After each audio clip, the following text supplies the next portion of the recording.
Hey, how are you doing today? Let me guess. You're fine. You're maybe tired, busy. Oh, but you're good. Because that's what we always say, right? Even when we're overwhelmed, even when we're one deep sigh away from losing it. But sure, nothing says crushing it at life like stopping to name your feelings, right?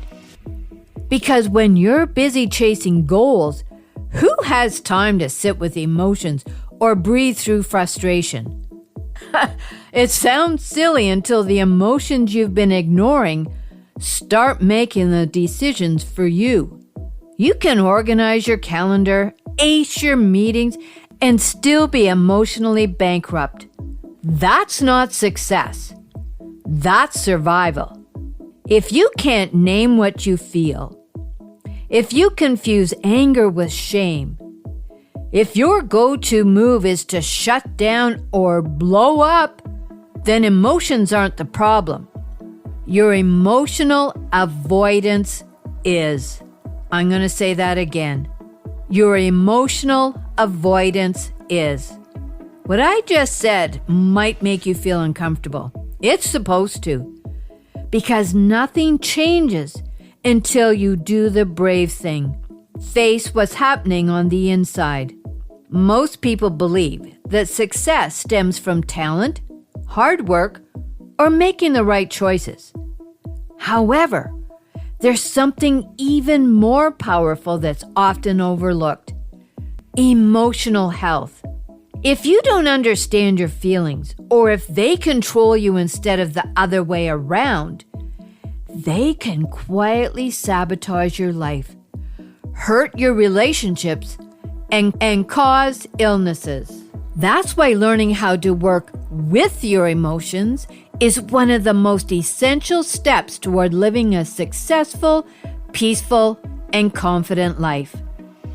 Welcome to the Lessons for Life with Gramma Kate podcast. Each week, I share stories, reflections, and gentle guidance to help you navigate life's relationships, especially the ones that start with yourself. I'll discuss topics such as learning to say no when something doesn't feel right, finding your voice, and working through everyday conflicts with kindness and courage. These aren't just skills. They're the building blocks of self-esteem and can help you live with more clarity, confidence, and heart. New episodes drop every Thursday, so hit that subscribe button and join me on this journey. And hey, if something here speaks to you, leaving a quick review helps others to find it. Like a lighthouse, steady and strong, let's shine a little brighter today. Many of us grew up hearing messages like, "Don't cry," "Stop being mad," or, "Oh, get over it, you're fine." These phrases taught us how to hide how we feel. This type of emotional training is often referred to as controlling our emotions, not managing them. It usually means pretending we're okay when we're not, or pushing our feelings deep down instead of dealing with them. But just because we hide our emotions doesn't mean they disappear. What happens is they end up manifesting in other ways, such as illnesses, feeling drained, or avoiding decisions. Emotional health begins with understanding. When you can name your feelings and know where they're coming from, you can make better life choices, like setting healthy boundaries, speaking up assertively, or walking away from conflict instead of fueling it. This kind of emotional strength leads to stronger relationships and a more successful life. Emotions are messages from inside of us. They show up in our bodies and minds to help us know what matters, what hurts, and what makes us feel safe and what doesn't. For example, anger might show up when someone has crossed a line. Fear helps protect us when we feel unsafe. Joy, tells us something is right or exciting. And sadness helps us process loss or disappointment. Emotions are not problems. They are signals that help guide us through life. And when we ignore those signals or pretend they don't matter, it's like disengaging a smoke alarm. We miss something life-threatening. Understanding our emotions help us navigate our everyday lives. Now, it's important to know that managing emotions is not the same as controlling them. Controlling emotions typically involves suppressing or repressing them. For example, you might smile when you're outraged or say "I'm fine" when you're not. However, when we control our emotions in that way, they don't go away. Instead, they often build up and express themselves in unhealthy ways later. Now, managing our emotions, on the other hand, means recognizing how we feel, acknowledging it, and choosing a response that is assertive. Emotions are like waves. You can't stop them from coming, but you can learn how to ride them. If you try to fight the wave or pretend it's not there, it'll knock you down. But if you stay steady and let it pass, you stay upright and stronger for it. One of the challenging parts of emotional health is figuring out what we're feeling. You might say, "I feel bad," but that could mean so many different things. Instead, maybe what you're really feeling is rejected.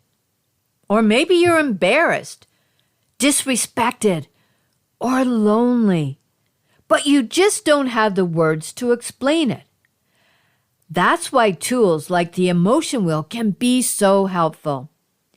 While different versions of the emotion wheel exist, most begin with a small set of core emotions, basic feelings that all humans experience.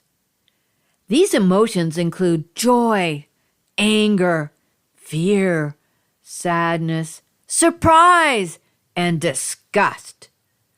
From there, the wheel expands outward into more specific emotions that fall under each category. For example, under anger, you might find words like frustrated, irritated, or resentful. Under sadness, you might see feelings like lonely, disappointed, or grief-stricken. The further out you go, the more precise the language becomes. Being able to move beyond general words like mad or sad and identify exactly what you're feeling helps you understand your emotional needs. And the best part, you can respond to them in healthier, more intentional ways. Here's an example. You might think you're angry, but after looking at the emotion wheel, you realize you feel ignored or unimportant.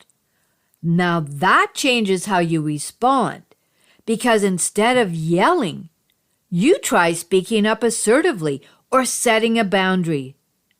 This kind of emotional awareness enables us to act in ways that build relationships rather than conflict. The better we can name our emotions, the more clearly we can understand what we need. I've often been told I wear my heart on my sleeve. If I'm happy, everyone knows it. And if I'm upset, oh, you'll see it all over my face. Some people think wearing your heart on your sleeve is a bad thing, and that instead we should always stay calm, smile, and never show what we feel.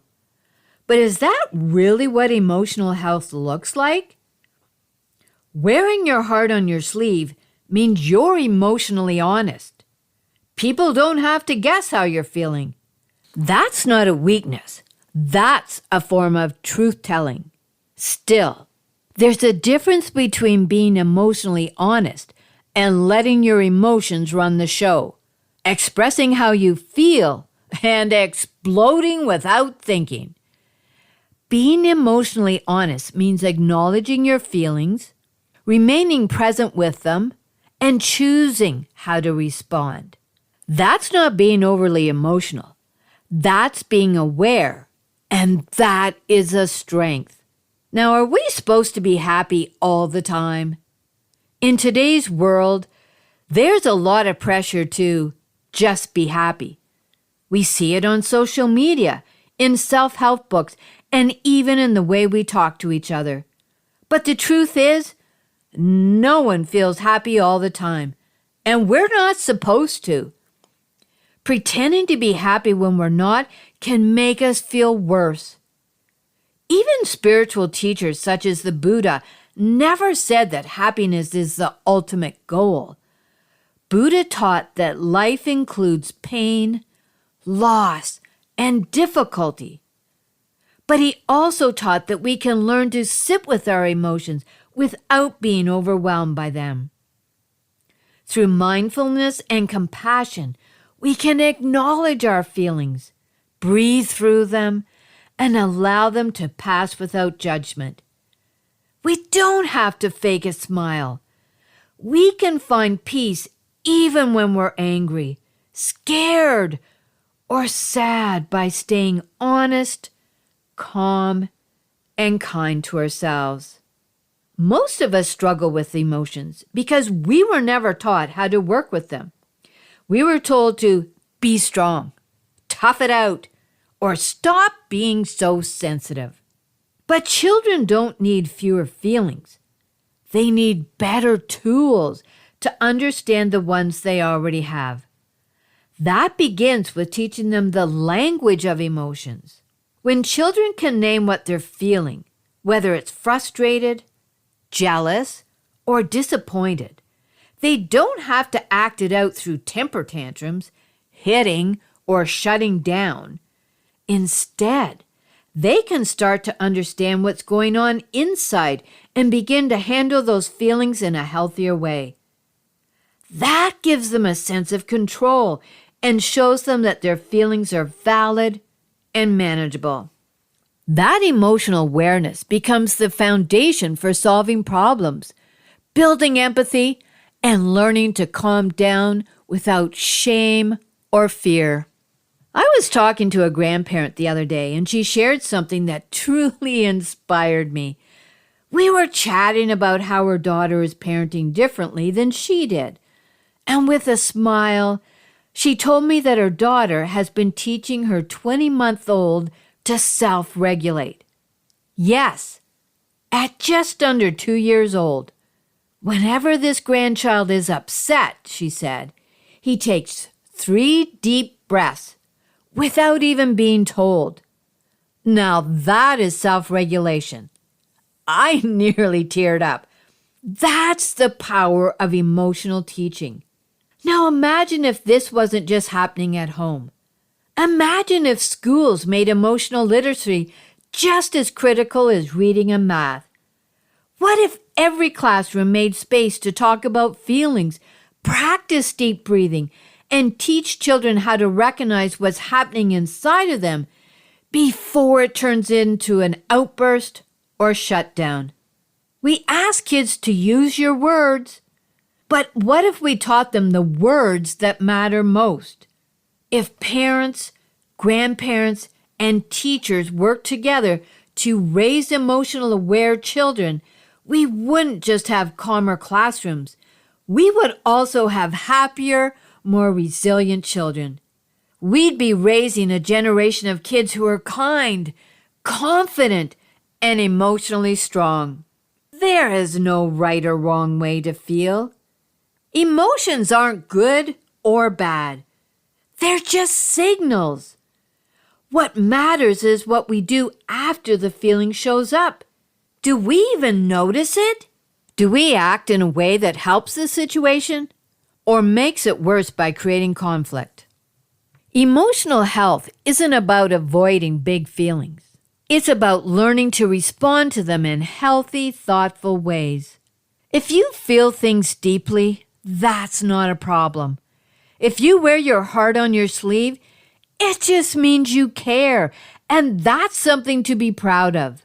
The real work is learning how to express those feelings clearly and kindly, both to yourself and others.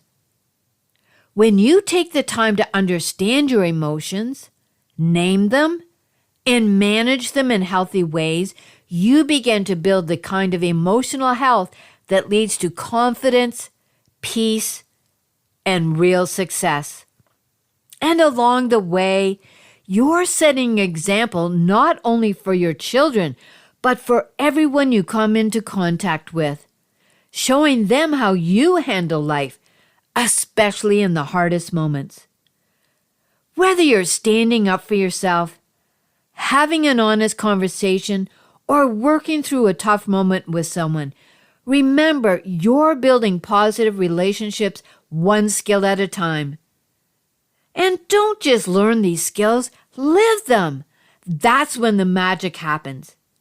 If this episode has motivated you, hit follow for more life lessons from Lessons for Life with Gramma Kate. And if no one has told you lately, everything will be okay. Tomorrow is a new day, and with it comes new hope.